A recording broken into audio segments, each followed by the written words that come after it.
customers' well-being is at the heart of what we do, from how we source our food to how we deliver quality in our restaurants. And it's made possible by thousands of hardworking crew, suppliers, and the small business owners who to operate our restaurants. Every day we help them meet the high standards for our customers. Our commitment will never change. We will always do the right thing. Pro paint days are back at Lowe's. That means it's time to save big on your next job. Right now, get your choice of 5-gallon reels of Valspar Signature Ceiling Paint or HGTV Home by Sherwin-Williams Flat Ceiling Paint for just $148. Plus, get it delivered to your job site with free same-day delivery when you order by 2 p.m. Lowe's knows paint. Lowe's knows pros. Now through December 20th, delivery by 8 p.m. Subject to driver availability. Additional terms apply. See Lowe's.com/same-day delivery for details. When a vehicle is certified by Volvo, it's much more than certified pre-owned. It's certified for that road trip you need to take. Certified for your growing family. Certified for small steps and big leaps. No matter where the road ahead may take you this season, Volvo hopes you enjoy every moment and are confident in the certified by Volvo vehicle you've trusted to take you there. Contact your Volvo retailer today. So it's either alien encounter or he was in the dentist chair. That's the excuse they come up with. Yeah. Like they couldn't think of anything better. So you make up your own mind. I mean, that's really that's the gist of it. Eisenhower feeding, and this is backed up, by the way, by some people in his family who say this is not really not a dispute with our family, but it's a known fact.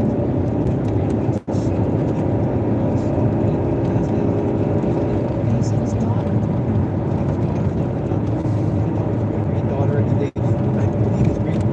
Specifically has talked about this story before, and it just makes you wonder. Again, you can believe what you want, but again, we got this technology from somewhere, and why not this? I mean, you hear about all these abduction stories, and you think to yourself, well, gee, all these abduction stories, they talk about all the aliens look the same. They're always gray aliens with big eyes, and that's those beings with the big eyes dropped off more of those pointy things in the Egyptian desert. Yes, exactly. You guys can see that. But That would be cool. that's right. By the way, that's Laura Magdalene Eisenhower, my granddaughter, talks about the story being a known fact that the families are going to look up. But it's an interesting story to consider at the very least. And you speak about abductions next week. That's what we're going to talk about. We have actual cases where people claim they were abducted.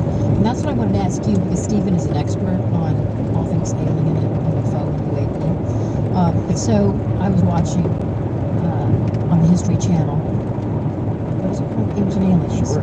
And they were talking about the close encounters of the 1 through 5 kind. So the first kind is what? Do you know? First kind, I would assume, I don't know by heart, but I would assume that's just you see something in the sky. It's sighting of one or more UFOs at a distance of 500 feet or less. Oh, it's very specific. Oh, yes. Okay. Of the second kind, close encounter, Second kind, maybe seeing landed craft, possibly.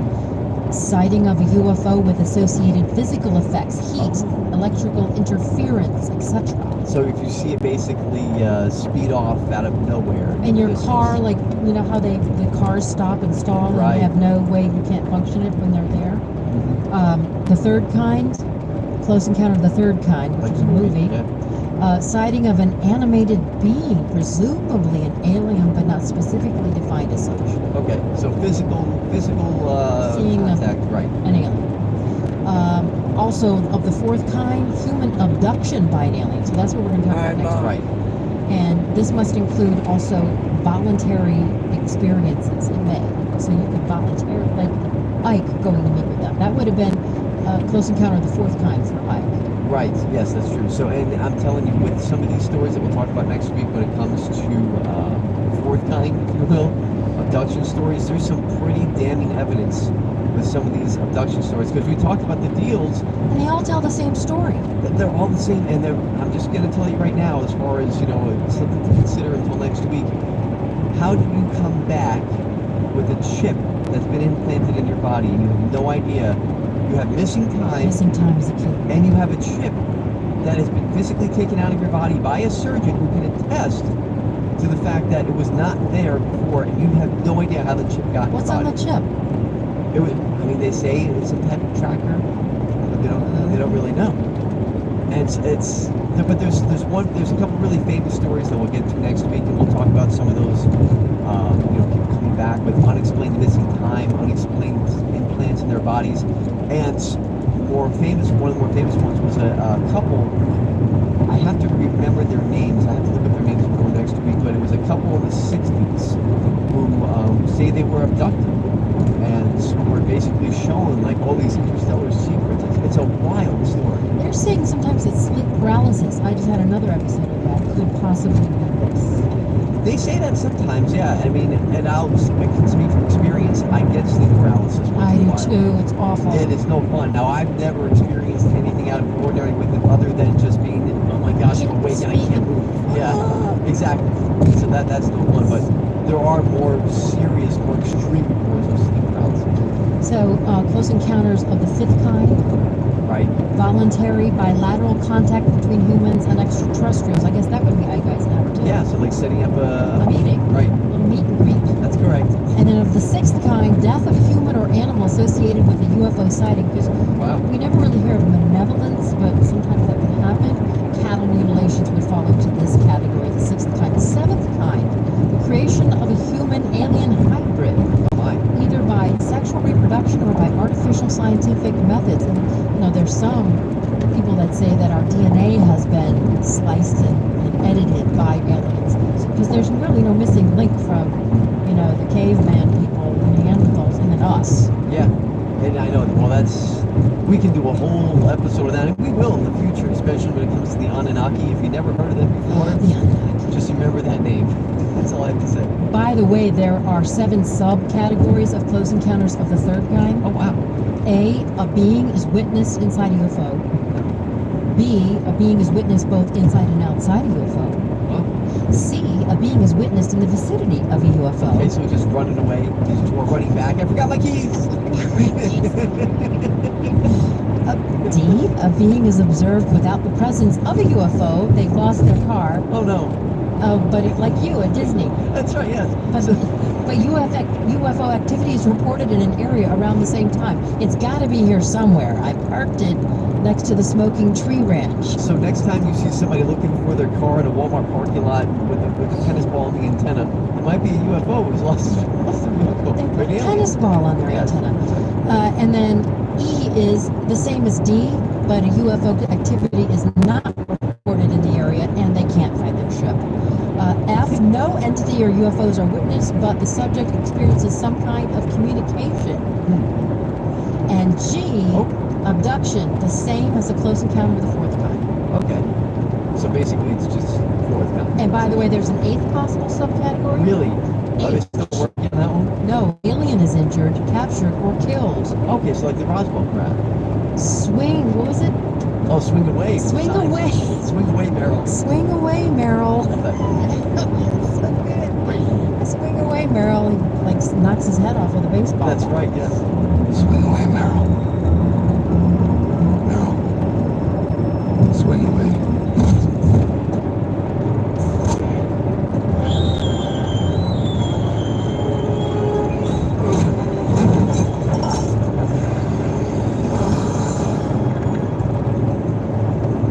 That's Mel Gibson in Signs. Yes. I couldn't take that movie. It was so scary when the fingers come Oh, out from under suspense. the closet door. Oh my gosh. This is Oh my God. And water. Who knew? Water It's was like the the trick. Wicked Witch. But if we have time, let me ask you, do we have time? Yeah, Because I can tell one more story go ahead. about aliens. Swing presence. away, demon. Yes, thank you. Well, and this is more conspiracy theory, but they say, and we've gone through some crazy stories today. Remember Burl Ives? Yes. You know, Frosty the Snow. Frosty Swing the Snowman, away, right? Burl. Yes, or I'm sorry, not Frosty. Rudolph. Rudolph the Red-Nosed Reindeer. He sings the whole thing. He plays Sam the Snowman and Rudolph Burl Ives. Well, apparently, the story goes that Burl Ives was very good friends with Marilyn Monroe. She wrote him a letter, and he has. I've seen pictures of the letter because they showed it on, the documentary I was watching. Because he kept the letter, and supposedly the letter that he kept, he told people this was from Marilyn Monroe. She gave me this letter. She slept with an alien. Well, she slept with the Kennedys. So, both of them. And so this At is. the same time. Speaking of Well, presidents. that's maybe we'll have to put a different rating on this show if I get into that part of the Was story. it a close encounter of the third kind? Yeah, I would say. But so apparently she wanted to know, and according to this letter that Burl Ives says that she wrote to him, she wanted to know from Jack Kennedy, John F. Kennedy, about aliens. And that John F. Kennedy wanted to know about aliens, and he was telling her different things. And well, how did they? Ives tells the story of they were offed because of their involvement. They wouldn't let it go. They would, and Marilyn Monroe, in the letter to Burl Ives that he says she wrote, was saying that she was so upset that John F. Kennedy was basically ignoring her. It was kind of like, in today's terms, we would say that he was ghosting her and saying, I don't want anything to do with you anymore. And she felt scorned and was saying that she was going to come out. She wrote this letter, supposedly, that she was going to come out and tell the press, well, that the pillow talk. That too. Yes. So Pillow talk. everything was going to come out. That they were sleeping together. Was that good for you? By the way, I met with some That's boys. correct. And so she was essentially, threatening him, pay attention to me or I'm going to come out and tell all the secrets. Well, she's gone untimely. He's gone untimely. And Burl Ives says, here it is in the letter. This is why. Burl Ives of all people. Which is why, going back to what we said at the beginning of the episode, when Bill Clinton wanted to know more, someone came to one of his close personal friends, told him to tell the president, stop looking into it because he's asking too many questions. So there you go, ladies and gentlemen. That's an amazing, amazing story. Presidents and aliens. I just, On this episode 4 of UAP, You Unidentified Alien Podcast. you just rocked my How world. do you like that? And it all came back together. I don't suppose we could wait.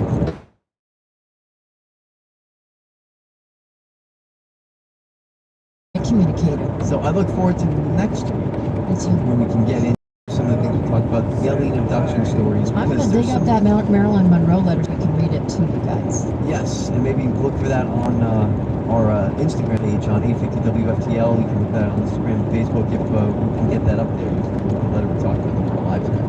Download our UAP podcast. We're on all of the platforms wherever you get your podcasts. Be sure that you subscribe and download and give us 5 extraterrestrial stars. And like Karen said, find us anywhere you can read podcasts, Apple, Spotify, any of that good stuff. And also catch us every Monday through Friday, the South Florida Morning Show with Jen and Bill right on 850 WFTL, 6 to 10 a.m. So you can find us all hanging out there as well. If you go to that website, 850WFTL.com, you can hear us. You can also get all of our podcasts. So, That's right, they're all there. nothing. No excuses. You can find the podcast anywhere. Yeah, thank no, you. no excuses next week as well, where you can tune in to hear about all the alien abduction stories, because some of these are pretty wild. Episode 5. Thanks. Talk to you then. Tech scams, identity thieves, data leaks. Hearing about these online threats every day can be stressful, but don't worry. McAfee Total Protection is here to help you live a worry-free life online. What does worry-free mean? Well, it means you won't have to wonder if that text message is a scam, if any threats will pop up on your PC, or if you're safe from identity theft. Visit McAfee.com/online protection today to get award-winning online protection for just $39.99 your first year. That's McAfee.com/online protection. That's a long time. Terms apply. This episode is sponsored by Amazon.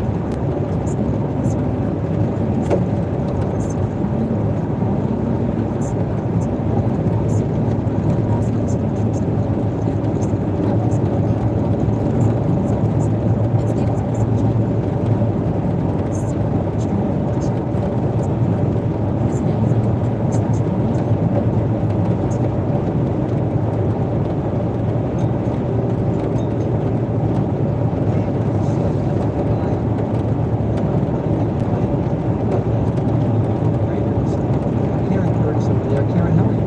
I'm well. I am a ufologist. Oh, you became a ufologist over this past week? That's what It's this... neologism derived from UFO. No, that's good. That's what we do here on this podcast, is being human experts. And today is really something for episode 5. It's kind of like a landmark episode, It right? is. Yes. So we're going to tackle something here that we haven't done yet, because mostly what we've done is go over some of the biggest, most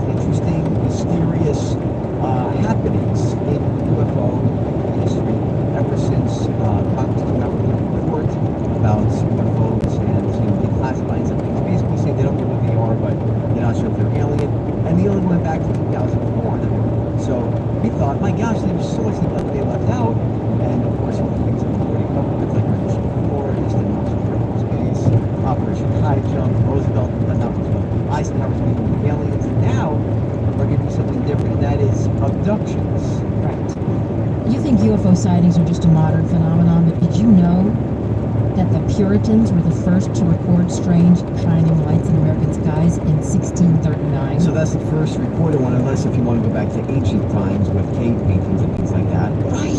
Outside of that, I guess you can say in these modern times, if you go 500 years ago, compared to world history, that's modern times. Yeah, so John Winthrop, the governor of the Massachusetts Bay Colony, he encountered a great light in the night sky over the Charles River. It was part of the Bridgewater Triangle. I don't remember what this was. It's a territory of southeastern Massachusetts. Reports of paranormal happenings occur, including sightings of UFOs, Bigfoot, ghostly panthers, giant birds, and fiendish dogs. That sounds like a whole other episode right there on its own. Look into that one then.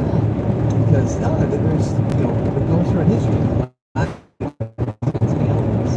One that we left out was George Washington. There's a case of George Washington where he says, there was an angel that showed him on a map where to go and all these things. Some people say that was aliens. So, Interesting. Did you know he had teeth that were made of seen that they want our gold? That they're studying us because we have a soul and they don't have a soul? And we're like, what is that? don't know. They want to make sure that we don't destroy the earth with our nuclear weapons? That's a theory because they do come toward a lot of nuclear facilities. Yeah, well, Very I think often. it was our second one where they paralyzed all missiles. Missiles, right? They want to impregnate us with their, and so they have a Hybrid breeding. hybrid breeding. Right. Or edit our DNA, which we may be you and I may be part of it.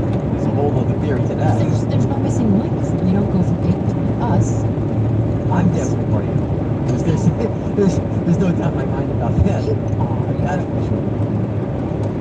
But the question is, like you said, why do they come here? I don't know, but that's something that has been asked by actually one of the alien abductees, because some of these stories we're going to go through today are really the most interesting, the most unresolved cases that are out there when it comes to alien abduction stories. But the thing about them, Stephen, is that they're all almost identical and similar in description. And I want to rely on the trustworthy 60 Minutes Australia. If you want to get rid of it, you go to Australia. And this is some of the descriptions from alien abductees. Lazy looking, not pleasant. The creatures that I have seen mostly have been the grays. When I say tall, I'm not talking 6 feet. I'm talking very tall, 10 feet tall. Usually about 3 to 4 feet tall. Real big, almond-shaped black eyes. Face was oval. The being itself couldn't have been more than 3 feet tall. It was sitting cross-legged at the top left-hand corner of my bed. Have you ever had that? Have you ever had sleep paralysis? I've had sleep paralysis, but not to the point where you have sightings, so to speak. Some people have, they can attribute to night terrors. I don't know what people are seeing with sleep paralysis, but I saw basically something at the end of my bed. I had it. I thought it was my mom. I was like, Oh gosh, it was terrifying. it's scary. And you hear the different descriptions there. So you can attribute that to the reptilians. They talk about the short braids. They talk about some species with 8 feet tall. That can be what they refer to as the tall whites. Some of them say the praying mantis. They have the praying mantis. Yeah, I've heard that one before as well. So there's obviously different species out there that's, refer to sightings and And the Nordics, the Eisenhower. That's right. Yep, we met the Nordics first. We can go back to episode 4 here for that. Yeah. But on these, it's really interesting because just on a couple of these cases that we're getting today, because we could do a 2-hour episode, honestly. There's so many abduction stories. One of them was again Travis Walton. Yes. Had a really detailed abduction story, but we're not going to go into that one from us today. We had one that was local from South Florida. We've got Betty and Barney Rubble. No, I mean Hill. That's right. But before we get there, I want to lay the groundwork in terms of trying to give some credence to these reports. The Harvard University Medical School is embracing little gray men and alien abductees. This guy, Dr. John Mack, he's a professor of psychiatry at Harvard Medical School, and he's a lot similar to Brian Weiss, Dr. Brian Weiss, who went to Yale and ended up Mount Sinai Psychiatric Division. He started to interview people and arrest them, and he realized he wrote many of them masters. And some of these abductees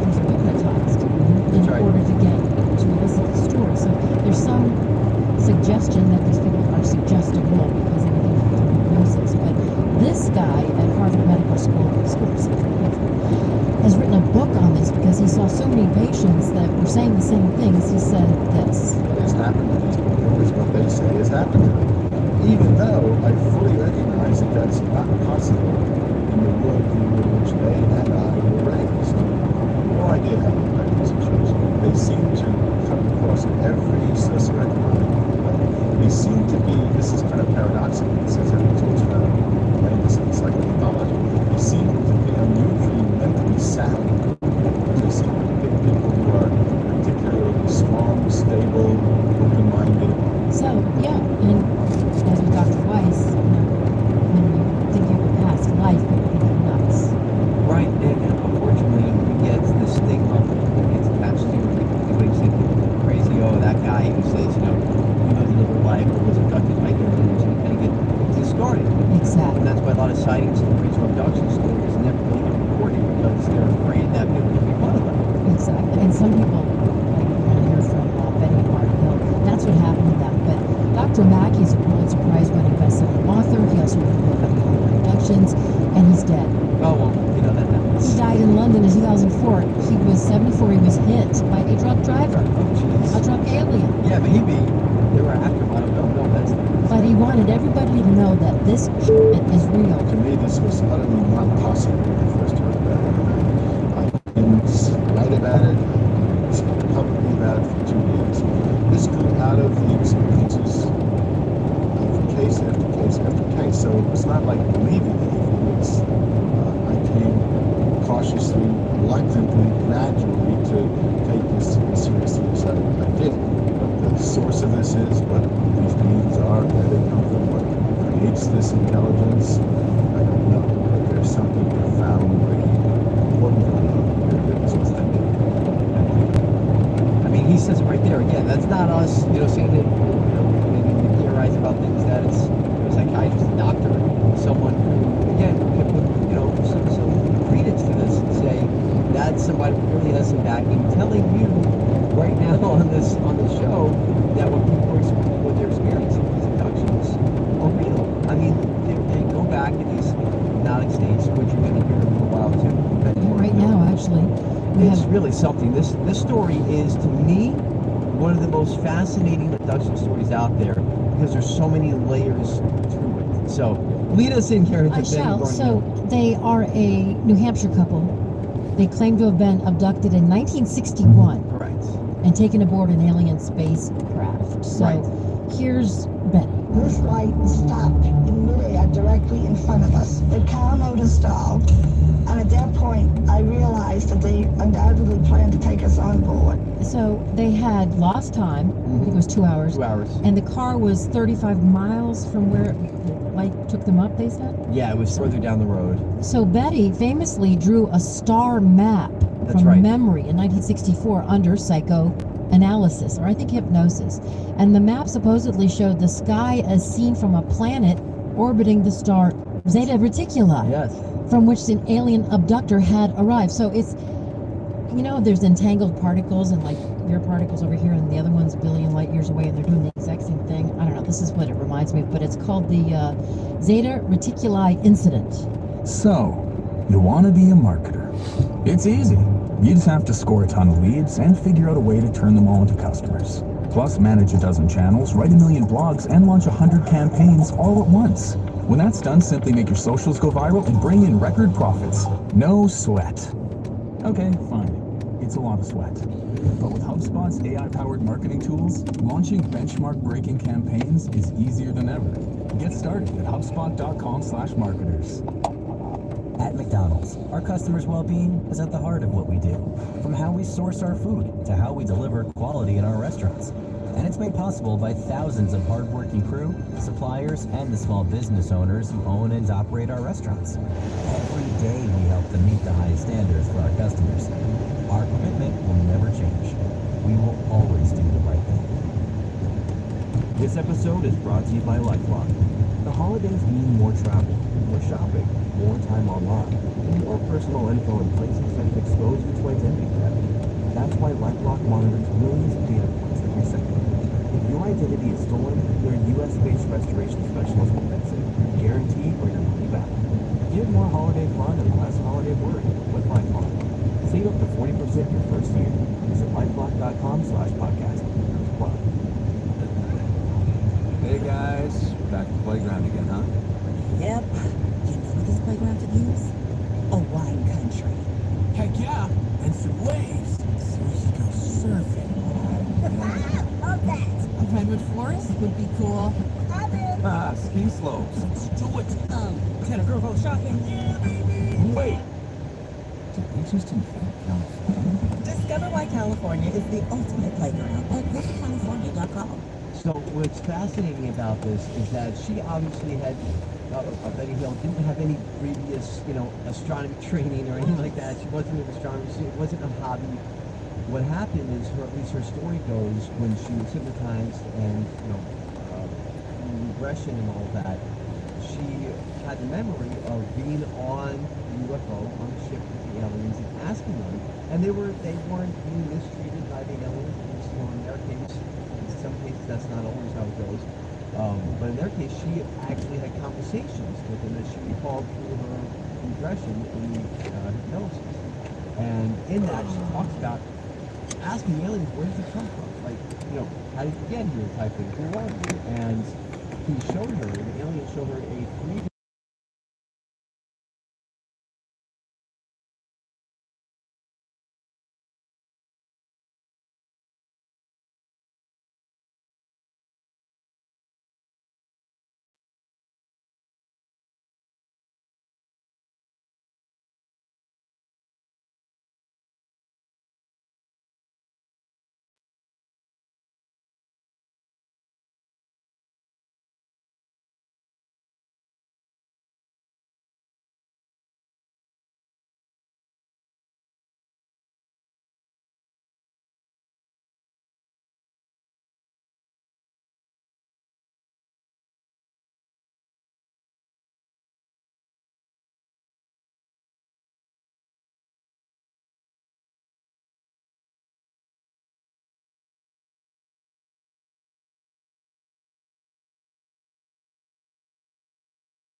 Star Wars ever came out. And so when he was explaining, the alien was explaining this to her basically as a binary star system. Again, use Star Wars as an example, where they have the two suns on Tatooine as the suns are setting on Luke Skywalker. They have the two suns. So that's essentially what a binary star system is, where you have those two stars, next to each other, so to speak. Two suns. Yes. And so in this Zeta Reticuli system, it wasn't something that was talked about a lot. You would only know about this star system if you were into stars, if you were some type of, astronomer. And so there was no reason for her to know this, especially... It's very obscure. Especially for her to be able to draw the map. She drew the map exactly on how the star system actually is in the sky. So... And there's a planet with those two stars? There is, and she actually drew lines as well. And she asked the alien, what are these lines? And, after she drew them, she explained that the alien told her the lines were basically what they traveled. Essentially like a road map. It's what they had mapped to other planets. So, again, this is something that, Betty Hill, a woman in 1961 in New Hampshire, is drawing these detailed star maps of a star system that nobody is talking about if you're just a normal person. And she's getting it, dead on. They put it up against Constellation star map and it was dead on. So how was she able to do that? And I do believe that when Betty and Barney came forward, they were kind of dismissed. But yes. What happened was they had to be regressed, as we were talking about. And here is part of that. My wife decided, well, we should notify someone, and we thought of notifying the military base located in this area. A radar had detected something imminent and had reported it through channels inside the Air Force. They had tracked an unidentified craft at 2:14 a.m., just about the time we estimate that the UFO left. They developed a series of nightmares, and as a result of that, the ufologist told them you should be regressed hypnotically to try to see if you remember more.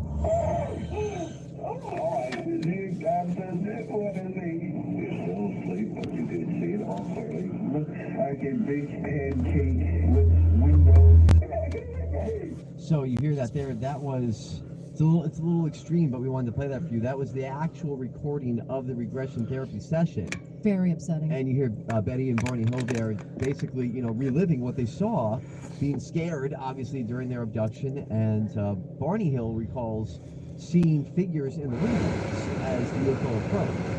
So it's a chilling case, it's a fascinating case, and it's one that, for me, has stuck with me since I heard it, years ago. It's totally fascinating. And what's even more fascinating is how it is interracial. That was the thing about this too that made it tough for them, because let's just face it, to be honest with you, it's 1961 in the Northeast, and they're an interracial couple. So, it wasn't hard enough to just come out and say that you're abducted by aliens. You're an interracial couple in 1961 who has to come out and claim this and hope that people take you seriously. So, a hard situation got harder to be more than that. Either way, they're heroic. I think it's fantastic that they came out with their story and they stuck with it. And we're talking about it today in 2021. And the other intriguing thing about this story, because we have a local guy actually coming up next. This is a fascinating story out of from the late 80s, but after they got abducted and reported to the police, after the full investigation was done, the official police report says alien abduction was encountered the first time. That's in the record. That's in the police record. Whoa. So, again, I don't make think up I your saw own the mind name. that that's the story. That's their own testimony that you heard there. It's not with Betty and Barney Hill. It's, to me, the most fascinating and the story with the most proof of alien abduction of all the stories I've ever heard. It's funny you bring up Close Encounter of the Third Kind. Those definitions were actually the Project Blue Book that came up with the classification of these types of encounters. The first kind sighting of one-on-one UFOs at a distance, less. Second of kind is sighting of UFO with associated physical effects, heat, electrical interference. And third kind is sighting of an animated being, presumably an alien, but not specifically defined as such. So that's what she had. Yeah, speaking of Project Blue Book, Right. we have a tie-in with our next person. Yeah, because actually Project Blue Book is a whole other story, so I think we might do full Project Blue Book next week. But Dr. Alan Hynek was the lead investigator, researcher on Project Blue Book, which was basically a government study into UFOs back in the 50s and 60s. And he got involved with Betty and Barney Hill and with the case of Dr. Clark Montgomery. Yeah, Project Blue Book was the code name for the study of unidentified flying objects by the United States Air Force from March 1952, and it was terminated in December of 1969. And it was headquartered at Wright-Patterson Air Force Base in Ohio. That's right. And they collected all kinds of information on abductions and UFO sightings. It was amazing, but when they closed up shop, they closed up shop. So they said. But one guy in particular, which I'm sure was investigated by somebody in the government, was Felipe Cardenas, I think his name is, right? Gilberto, I'm sorry, Gilberto. The memory is Gilberto. Gilberto Cardenas out of Hialeah. Hialeah, yeah. And he was Right next to Okinawa. That's right. And in 1989, he was out for driving. He's a Cuban immigrant. Came here with his family and had his own business. Went to go pick up some pork on Saturday night for dinner. They're going to make on Sunday. Cuban sandwich. I mean, as any good Cuban would in Miami, we got a little bit of the Cuban pork sandwiches. And so they were on the way to do that. And on the way home, the car breaks down. In the car, what makes this interesting, Karen, is in the car were witnesses. It was, I believe, some family members who are with them and friends. There were 4 people and he was only 4. But he was the only one speaking. And the car breaks down. They were out checking. They opened up the hood. They looked in and they couldn't figure out what's going on. So it's one of those same things that everyone seems to experience if you're in a car. Everything just shuts the dies. Exactly. All the lights go out. Everything turns off. You hear that so frequently with these stories, even when there's no abduction involved. When the UFO flies over, there's some type of electrical interference that just kills your car. And, well, in the end, he ended up, his story, got taken. And then what happened? You want to know? Yes. Okay, sure. Because what happened next is he actually, and this is It's gonna sound crazy, okay? But we've talked about a lot of things on here that have sounded crazy before, but this is a story.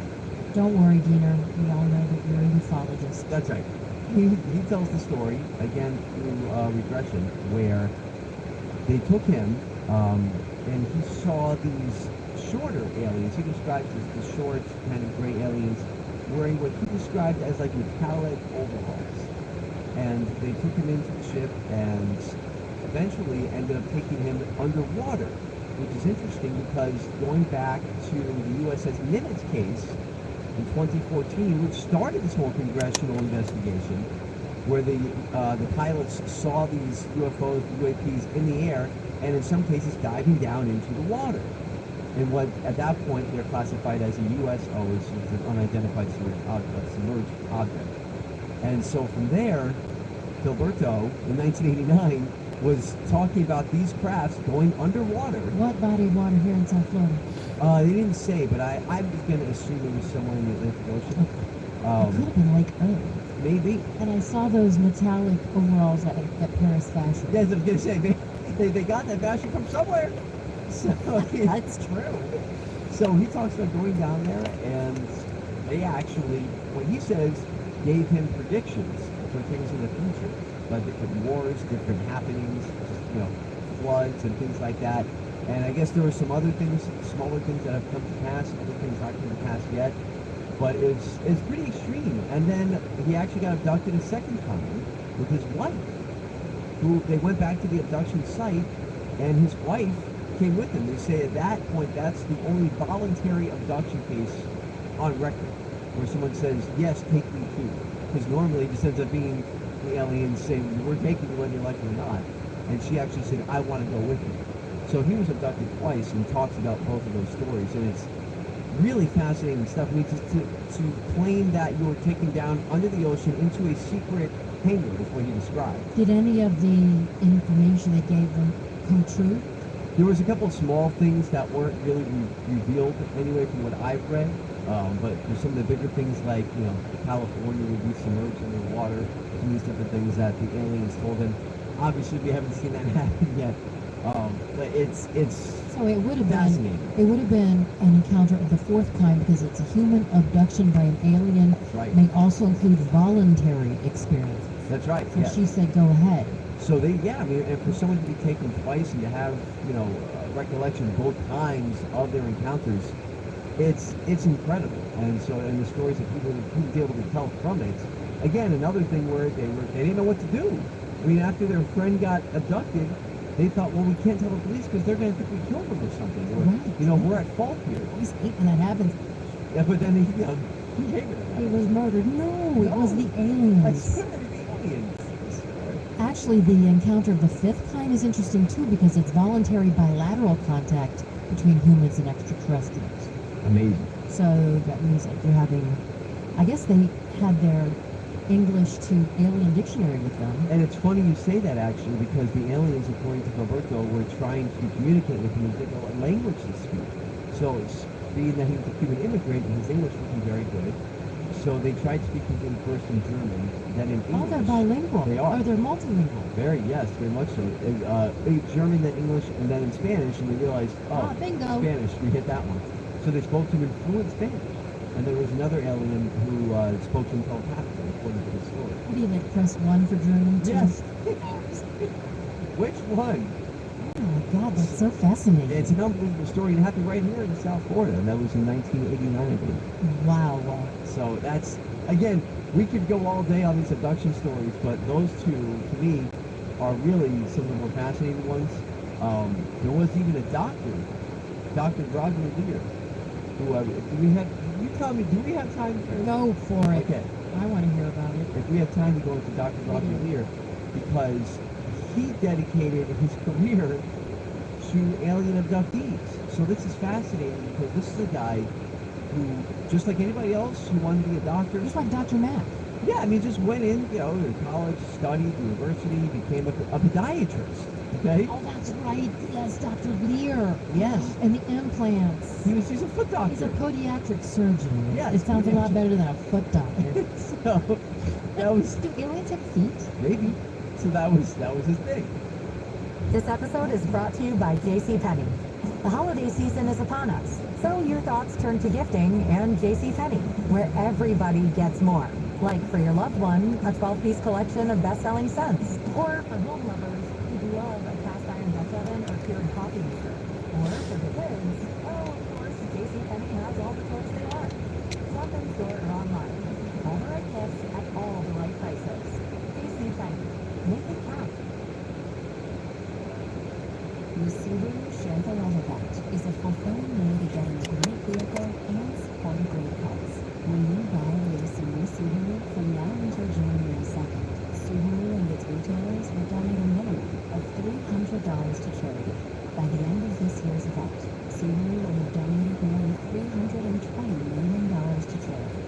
Visit Subaru.com/share to support a great cause today. This episode is brought to you by AWS. Amazon Q Business is the new generative AI assistant from AWS. Many tasks can make business slow, like reading through numbers. Luckily, there's a faster, easier, less messy choice. Amazon Q can securely understand your business data to help you streamline tasks, like summarizing quarterly results, or doing complex analyses in no time. Q got this. Learn what Amazon Q Business can do for you at aws.com/learn more. And even if the holidays isn't anything like a party week, we're in the winter season with the enchanting universe of Amazon's creations. It's at the temple for precious memories and momentous occasions. Extraordinary jewelry, watches, accessories, objects, and more hit all the right notes with a touch of magic. Shimmering with a symphony of style, these gifts shine with perfect harmony. Visit hardware.com to shop holiday gifts.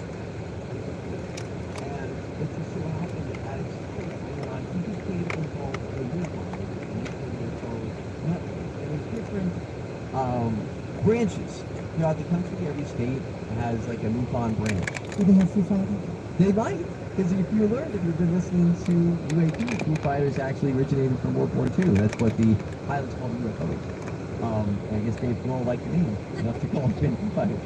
So Dr. Roger Leir, who became kind of a UFO enthusiast, UAP enthusiast, and A ufologist. Yeah. In his spare time, it's something that he studied and would speak at different conventions and things like that. Would go to different conventions with MUFON, and started to hear about at these conventions from people who claim they had implants. So And we're not talking breast. No. So, which I He's like, guess, wait a minute, let me see. right? That's a whole different experiment that the aliens were doing. That's not what we're talking about. And The aliens are probably like, I don't like what we gave them, they have to just change it. They look at Kim Kardashian and go, what the hell? What are you doing? So he's talking about different little microchips, if you will. Things that... Like a tracker. Yeah, almost. And once they took it out, I would say, you know, like the little fuses you find in your Christmas lights? And if it's within the plug, you have these little replacement fuses? Yes. They look like that. In fact, here's Dr. Roger Leir. He's testifying in front of former congressional members. The individuals involved in this study all presented with no noted portal of entry for any of the objects that were removed. There was no visible scar formation, and there was no interruption of the integrity of the skin, even when examination was performed with a magnifying loupe, not only examining the area involved, but a large amount of the peripheral area. All the individuals in the study presented with positive X-rays or CT scans showing metallic or lesser dense foreign objects. Prior to the surgical procedures performed, the areas of interest were examined by the use of a Gauss meter for magnetic or electromagnetic emissions. 10 of them were found to be producing readings on a Gauss meter of 6 to 10 milligauss. That is a large amount for a very small object that varies in size from approximately 6 to 10 millimeters in length and about the diameter of a pencil lead. And I understand, even though it's a foreign object, there's something that encases it that your body doesn't reject it. So what they were able to do, and so fast forward a little bit, where Dr. Leir and a partner of his thought, we need to make this is our smoking gun. If we can get these implants out of people, we can prove that they are being abducted and something is happening here. Like there's objects in these people that they cannot explain how they got there.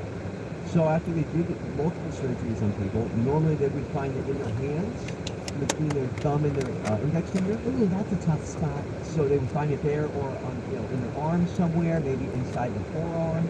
And what they were finding was it was covered by tissue of the body. So it was being implanted already surrounded by the abductee's tissue. That way the body wouldn't reject it or wouldn't read it as a foreign object. It would be something that is already part of the person's body. There is no rejection reaction. There is no, in exhaustive research of human science, there is nothing that we have found in material science that will produce absolutely no inflammatory reaction in the human body. These objects all do. Also, in addition, they are surrounded by a large amount of specialized nerve endings called proprioceptors. And these are areas which are not consistent with Gray's anatomy. So that's how they figured anyway. The aliens got smart and said, well, let's just put it in this way. And that way it could work and be, wouldn't be protected, so to speak. And what they were finding, they could find these implants and they would basically see after studies. And this, now I will preface this by saying the results of these studies have been refuted by skeptics. Describe. Well, they must have investigated the implant. They investigated and it. And they traced it back to Radio Shack. No, so what they found was, and they did have Radio Shack. What they found was, it was material that matched meteorites. That's interesting. And so now there are skeptics who say that, baloney, you can find that anywhere, blah, blah, blah, maybe there's mercury from something.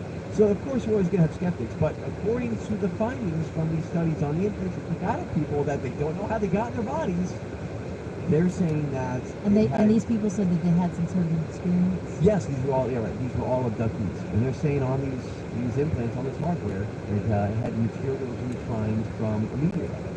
I'm sorry, I was abducted and I just returned and I had So again, it's one of those things where, and Dr. Roger Vera, I believe, passed away a few years ago, but he did a lot of work on this. He worked on a lot of people who claimed they had these implants in them, and they took all these implants out. And it's funny because you have skeptics who say, well, these are just, pieces of glass or whatever that somebody stepped on and went through their bloodstream and forgot it was there. What they were taking out of people's bodies were not shards. These were little cylinders. They were strange looking. And they have to be there somehow, some way. And the question is, how long? About 60% presented with positive UV light fluorescence with color ranges from pink, green to yellow. One of the last surgical patients displayed a large chevron-appearing area like an insignia on the outside of the right arm near the shoulder. He had no prior knowledge of it being there. We have also found that the removal of this fluorescent material with ordinary solvents only makes them disappear for intervals of approximately 1 hour. When we re-examined again, they appear again with the use of ultraviolet light with varying frequencies. In addition, by use of radio wave frequency detector, we were able to detect that certain radio frequencies in the FM band, both in the megahertz and kilohertz range, were being emitted from the object. It was determined that in one case, the frequencies detected, and this is through a chart that I was able to obtain through sources that I will not be able to mention, but these frequencies were noted fixed or mobile deep space frequencies. Interesting. So, in summary, the abductions and the abductees basically have similar, if not identical, stories about the light coming down from some sort of craft above them. Right. And it somehow renders their car inert.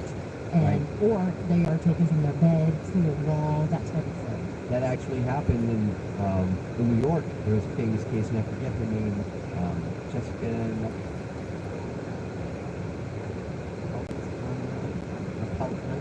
Napolitano, something like that. And but that was in the early 90s, and she said the aliens, it's terrifying when you think about it. The gray aliens came into her bedroom and took her. And there was a beam, like something you can see out of a movie. that she had a beam coming into her apartment building in New York. Oh, like, I mean, you're talking like Midtown, okay? When this happened, and they had witnesses to the point where, at least anyway, that there was a UN official, went unnamed, who signed with his bodyguards a written statement saying they saw this happen. Wow. That they saw her being taken out of the building. They saw the crash. They saw the beam of light. So there's a lot of interesting cases out there, Karen, and all these actually, well, not, I shouldn't say these specifically, but there were a lot of cases that were studied by Project Blue Book, that we mentioned earlier, and Dr. Alan Hynek himself, who was the lead investigator on Project Blue Book. So maybe we can talk about Project Blue Book next week. Yeah, which, by the way, when it was shut down, the UFO reports were archived. They're available under the Freedom of Information Act, FOIA, which we use here in journalism. But names and other personal information of all witnesses have been redacted. And Project Blue Book was declassified, and records are available for examination in the research room of the National Archives. So that must have been recently. That's what has been declassified. Some of those things have been, yeah. I mean, look, there's always going to be things that people will never find out, which is why I think the congressional investigation only went back to 2004. Because look at all the stories we just spoke about. Way before that. 60s, 80s, 90s. I mean, there's so much left uncovered, which is why we do the show, because we're digging up the stuff that they're not talking about. And it's weird because this project, Project Blue Book, closed in 1969, and there's no more information on sightings after that date. But they did come up with the parameters for classifying alien encounters, as we told you. But do you want to do Project Blue Book next week, or do you have something even more tasty? I might have something a little bit more juicy. Actually, I know I do. You want to know what it is? Yes, let's do that. Okay. Because it's something, I'm just going to tell you the title. Oof. The Dulce Base Wars. This story is, out of everything we've done, even today with the abduction stories, this is like straight out of the movie Independence Day. It involves government, secret government contractors, secret government buildings, aliens working at getting into a firefight with soldiers. The story is unbelievable. Okay. I like it. We're going to do that next week, so you don't want to miss us. I'm going to leave you again with Dr. Mack. What the source of this is, who these beings are, where they come from, what creates this intelligence, I don't know. But there's something profoundly important going on here that is authentic and real. Makes you wonder. Head of psychiatry at Harvard. And that's right, and that's not just some guy. That's not me or you saying that. This is just, like you said, head of psychiatry at Harvard. That's why I'm going to end it. Absolutely. So again, check out all the other episodes if you missed them, of UAP Unidentified Alien Podcast. You can find it anywhere that you find podcasts, Apple, Spotify. You can find it on the website too, 850wftl.com, because Karen and I are on there as part of the South Florida Morning Show with Jennifer Ross and Bill Adams. You can hear us there, maybe not talking about aliens, but you can hear us on that show every Monday through Friday as well, 6 a.m. to 10 a.m. But for this show specifically, again, search it, Apple, Spotify, or stream it on 850wftl.com. And find the previous episodes too. But next week, episode 6, is going to be a doozy with the Dulce Base Wars. This story is insane. I can't wait. Don't forget to subscribe, download, give us 5 stars, extraterrestrial stars. Do it all. Go to the extra binary system. Binary stars. Yes. Give us 2 binary stars and an extra single star. Go to the Zeta Reticuli system and give us all the stars. There you go. Yeah. So that wraps it up. Thanks so much, Stephen. Of course. So join us next week right here on UAP, Unidentified Alien Podcast. Karen Curtis there, Stephen Dino over here. Talk to you again next time. Tech scams, identity thieves, data leaks. Hearing about these online threats every day can be stressful, but don't worry. McAfee Total Protection is here to help you live a worry-free life online. What does worry-free mean? Well, it means you won't have to wonder if that text message is a scam, if new threats will pop up on your PC, or if you're safe from identity theft. Visit McAfee.com/online protection today to get award-winning online protection for just $39.99 your first year. That's McAfee.com/online protection. Cancel anytime. Terms apply. This episode is brought to you by Amazon Prime. There's nothing sweeter than baking cookies during the holidays. With Prime, I get all my ingredients delivered right to my door, fast and free, no last-minute store trips needed. And of course, I blast my favorite holiday playlist on Amazon Music. It's the ultimate soundtrack for creating unforgettable memories. From streaming to shopping, it's on Prime. Visit Amazon.com/Prime to get more out of whatever you're into.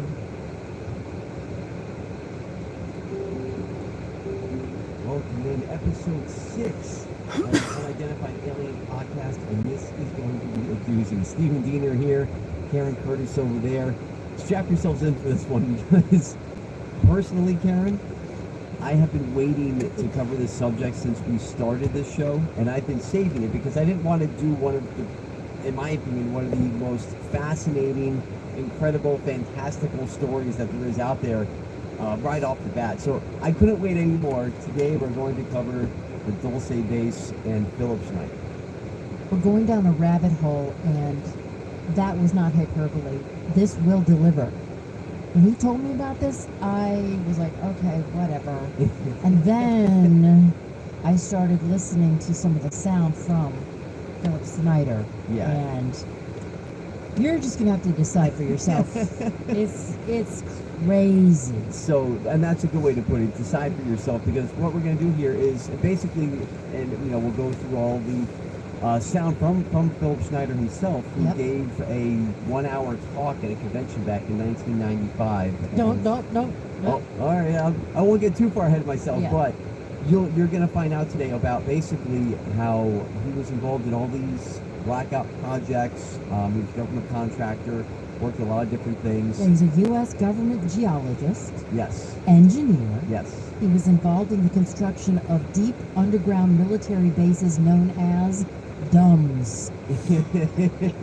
Like dumb, you dummy. Yes. It's a good name. And well, the stories, eventually he got to a point where he couldn't hold back his silence anymore. And one of the main stories that he talks about, that you're going to hear about today, is what they refer to now as the Dulce Base War, and which is a base, an underground base, supposedly, in New Mexico, where they had quite the encounter. Yeah, so Dulce, New Mexico is a small southwestern town. It doesn't even have a traffic light, Stephen Diener. So No. how can aliens even find it if it doesn't even have a traffic light? It's it's hard to find on a map, let alone. Yeah. Well, actually, there's American Indians live there. The what tribe? The Jicarilla tribe, and they are out there basically, and they've talked about seeing different things, strange things, in the past, where it's kind of unexplained, it's unidentified, and those stories, the urban legends, if you will, go through generation to generation. But they've talked about seeing weird things in the Archuleta Mesa Mountains out there. It's very odd. So it kind of goes hand in hand with what we talk about today with Philip Schneider. Yeah, the shit's been going down for hundreds of years. And as you said, these American Indians there, and it's called the Truth or Consequences area of New Mexico. They would chronicle what they saw inside the caves, with cave drawings. And they first saw their glimpse of what was going on as early as 1909 in the American Southwest. Now, Army cavalry evidently were chasing some bandits, and they entered this cave. They were holed up in a cave, and what they found in there was flying discs and little gray guys and all kinds of weird things, and they didn't know how to explain that, and they wrote them down as best they could, and it's been in secret archives ever since. Yeah, that's Philip Schneider right there.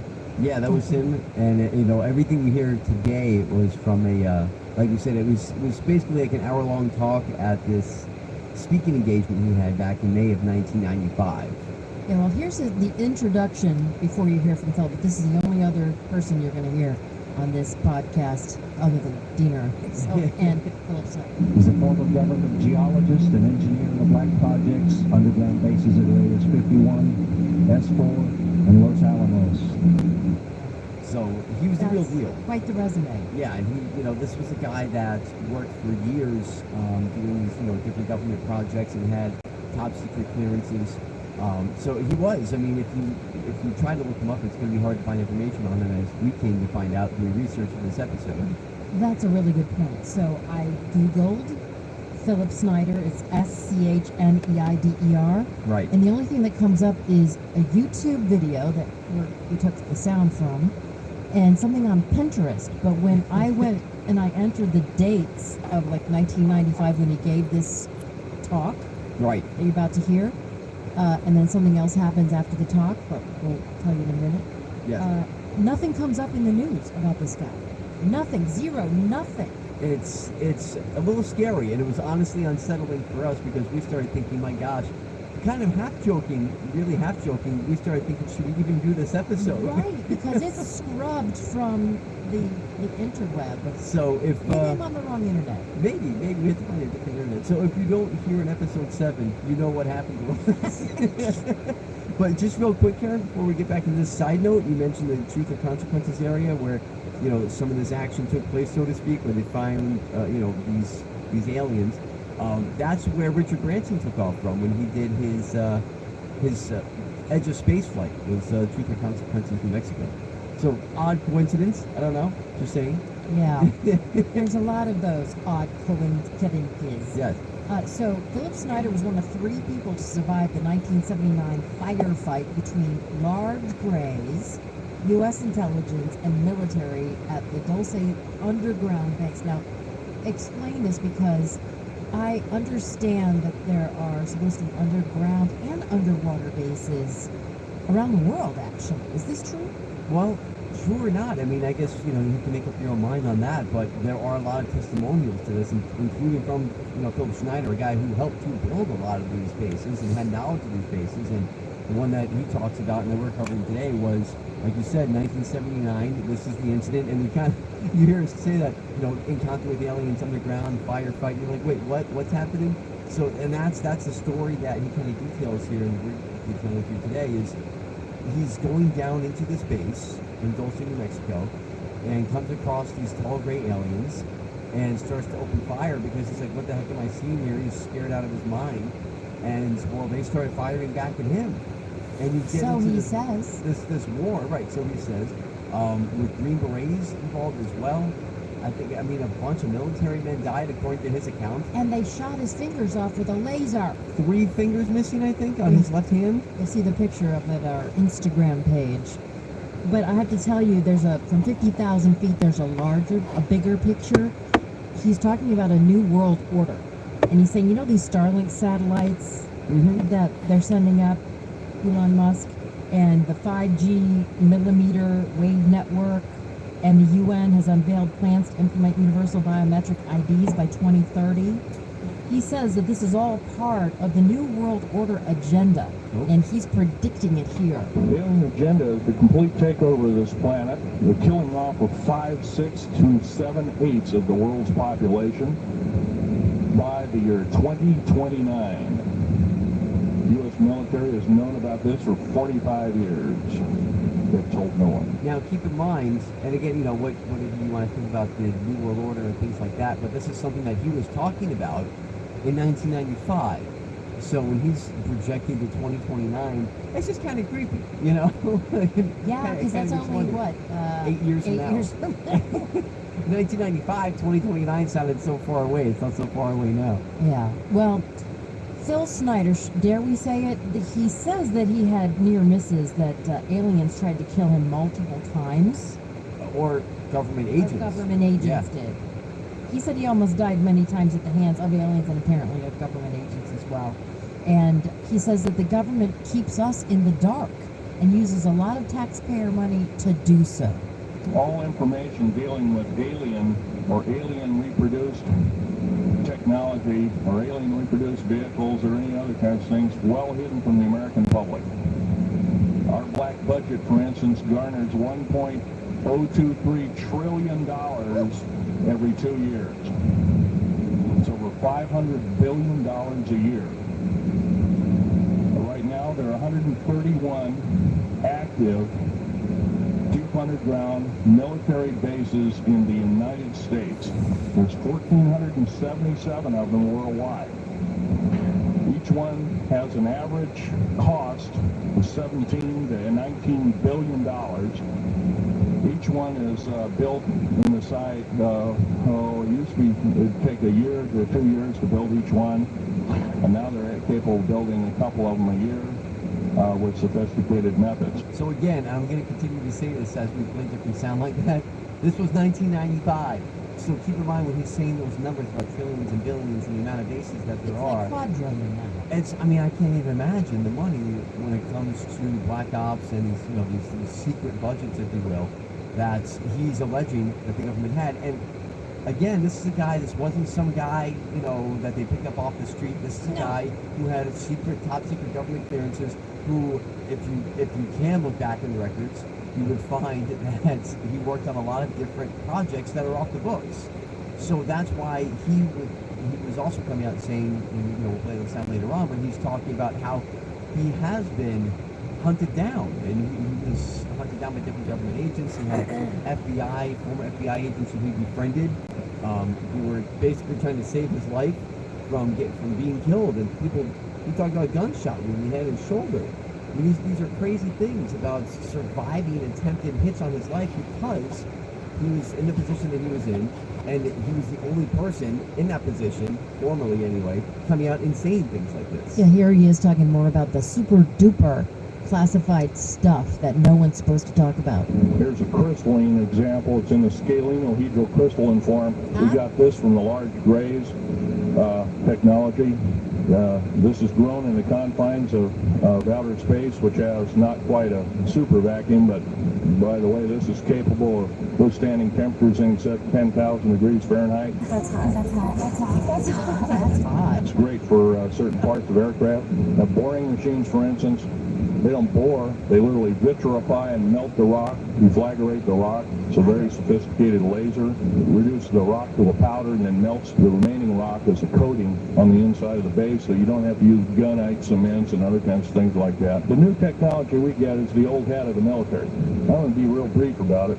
I carried a level 1 security clearance, the Riley 38 Factor. There are very few of us. There's nobody except myself, to my knowledge, talking like this. Nobody. I'm breaking the law. I'm breaking world as well as federal law. Coming out and even talking about this to a group of people. I love my country more than I love my life. 2 weeks ago, I was shot in the shoulder. Wow. So again, a lot to unpack there when you were talking about the different elements that they got from that, things they got from the tall Grays. You know so much, and it's hard to believe, though. And that's the thing that really struck me and about the story because I first heard about the story years ago, and as we did more research for this episode of the podcast, it struck me again to think, how do you rattle off all those things that he rattled off about the graphite he's talking about, withstand 10,000 degrees. We heard even Paris Hilton drop in there, which she may or may not have actually been at that conference, but we'll let you decide. But that was hot. Okay, I have to tell you, I was just looking on eBay where I go for all kinds of things I love, and there it was. That hologram trading card. One of the rarest. The last one I needed for myself. Shiny like the Designer handbag of Meteors. One of a kind. eBay had it. And now everyone's asking. Ooh, you took it to your... Name eBay has all the parts that can come up. No more room. Just beautiful. Whatever you love, find it on eBay. eBay. Things people love. Pro Paint Days are back at Lowe's. That means it's time to save big on your next job. Right now, get your choice of 5-gallon pails of Valspar Signature Ceiling Paint or HGTV Home by Sherwin-Williams Flat Ceiling Paint for just $148. Plus, get it delivered to your job site with free same-day delivery when you order by 2 p.m. Lowe's knows paint. Lowe's knows pros. Valid through December 20th. Delivered by 8 p.m. Subject to driver availability. Additional terms apply. See Lowe's.com/same-day delivery for details. This episode is brought to you by Shopify. Upgrade your business with Shopify, home of the #1 checkout on the planet. Shop Pay boosts conversions up to 50%, meaning fewer carts going abandoned and more sales going cha-ching. So if you're into growing your business, get a commerce platform that's ready to sell wherever your customers are. Visit Shopify.com to upgrade your selling today. This episode is brought to you by LifeLock. The holidays mean more travel, more shopping, more time online, and more personal info in places that can expose you to identity theft. That's why LifeLock monitors millions of data points every second. If your identity is stolen, their U.S.-based restoration specialist will fix it, guaranteed or your money back. Get more holiday fun and less holiday worry with LifeLock. Save up to 40% in your first year. Visit LifeLock.com/podcast. Well, Do you think that there's different materials like that where you talk about instruments and machines that they can use to build these underground bases. It would make sense because otherwise, how are they able to tunnel in so efficiently with just, machines that we use now? I mean, if he's talking about machines that are able to tunnel through and eviscerate the rock, melt the rock as it goes through, so you're not using concrete, it's basically a self-sustaining construction at that point. This is where he gets a little fantastical. The magneto-leviton trains that connect all the deep underground military bases within the United States. A Mach 2 train floats off with a single rail at a 3/4 of an inch off the rail and is what you call high-tech. We have nothing like this on the surface. The public basically has been totally lied to. We're considered stupid or even moronic in some cases. It's got to stop. If we're to gain our country back, we must instill in our public officials, anybody that goes and does public service, they must tell us the truth. If they cannot do this, then they must be impeached or they must be removed from office. Has he not seen Tri-Rail? Tri-Rail doesn't levitate, Karen. My God. I don't think it goes over about 40 miles an hour. Right, exactly. And it's really, again, the word we used at the beginning of the show and just now that Karen said, fantastical. To think about this is something that you would hear about in a science fiction novel or a science fiction movie that you would see a train that goes Mach 2 underground. It uses anti-gravity technology. But if you're going with the theory, again, keeping in mind this is 1995. And it's alien technology. It's alien technology, and a guy who basically is saying that he worked on all these projects. So if you're believing on where he came from, his past as far as his work, then this isn't a guy who's just talking out of his butt. You know what I mean? This is somebody who is basically speaking from experience. So if you combine all of that, again, you make up your own mind on whether this is just complete BS or if this guy was really speaking the truth here, 26 years ago. So I'm watching the video and I'm thinking this guy's full of crap, and then he raises his hand up and I see he's missing fingers. Oh yeah. So here's what happened in 1979 at Dulce as he was building the underground base. But during the unbelievable part, I was involved in building another base inside of Dulce, New Mexico, which is Los Alamos Laboratory. It's a biological laboratory. And when you build an underground base, you drill 4 basic holes and you literally blast out or tunnel out or deflagrate or melt rock out to build the large rooms that are required for this underground base. In this process, I was lowered down the basket of one of these holes, and about from me